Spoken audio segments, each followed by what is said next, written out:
2 dari kelas 12 MIPA 5. Di sini saya akan sedikit menjelaskan materi mengenai landasan politik luar negeri bebas aktif. Nah, landasan politik luar negeri bebas aktif itu terdiri atas beberapa.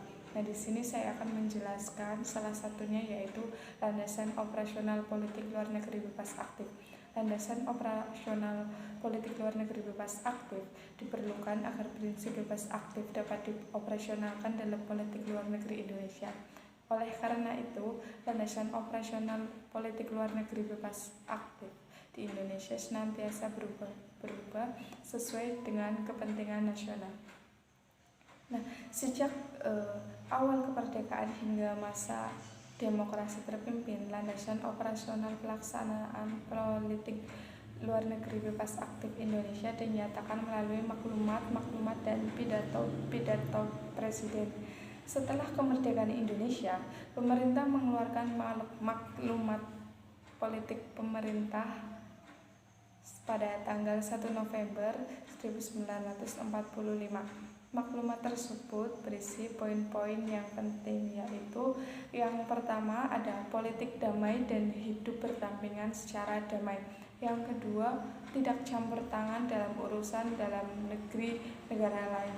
Yang ketiga, politik bertetangga baik dan kerjasama dengan semua negara di bidang ekonomi, politik, dan yang lainnya.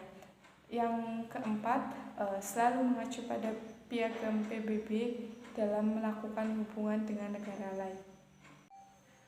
Nah, pada masa demokrasi terpimpin, terjadilah perubahan landasan operasional pelaksanaan politik luar negeri bebas aktif. Landasan operasional politik luar negeri bebas aktif di Indonesia terdapat dalam alinea pertama pembukaan Undang-Undang Dasar 1945, Pasal 11 dan Pasal 13 ayat 1 dan 2 Undang-Undang Dasar 1945 dan amanat Presiden yang berjudul Penemuan Kembali Revolusi Kita yang disampaikan pada tanggal 17 Agustus 1959 atau lebih dikenal dengan Manifesto Politik Republik Indonesia. Nah, dalam pidato terdapat amanat Presiden Soekarno tersebut memuat tujuan jangka pendek dan jangka panjang kebijakan luar negeri Indonesia. Tujuan jangka pendek yaitu melanjutkan perjuangan anti-imperialisme dan mempertahankan kepribadian Indonesia di tengah-tengah pengaruh blok barat dan blok timur. Adapun tujuan jangka panjang yaitu melenyapkan imperialisme serta mencapai dasar-dasar bagi perdamaian dunia yang kekal dan abadi. Adanya kedua tujuan tersebut tidak lepas dari sejarah bangsa Indonesia yang penuh mengalami penjajahan. Walaupun Indonesia sudah merdeka, perjuangan untuk melenyapkan yang dianggap imperialis dan kolonialis, Indonesia juga berusaha menghindari keberpihakan pada dua blok yang bersengketa, sehingga masuk menjadi anggota gerakan non-blok.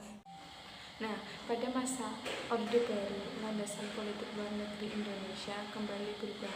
Pemerintah mempertegas beberapa peraturan formal baru sebagai landasan politik luar negeri Indonesia. Pada masa ini, MPRS menerbitkan ketetapan MPRS nomor 12 /MPRS 1966.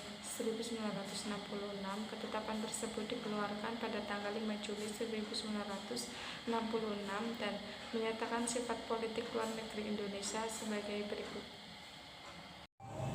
Yang pertama itu ada bebas aktif serta anti-imperialisme dan kolonialisme dalam segala bentuk manifestasinya, dan ikut melaksanakan ketertiban dunia yang berdasarkan kemerdekaan, perdamaian abadi, dan keadilan sosial.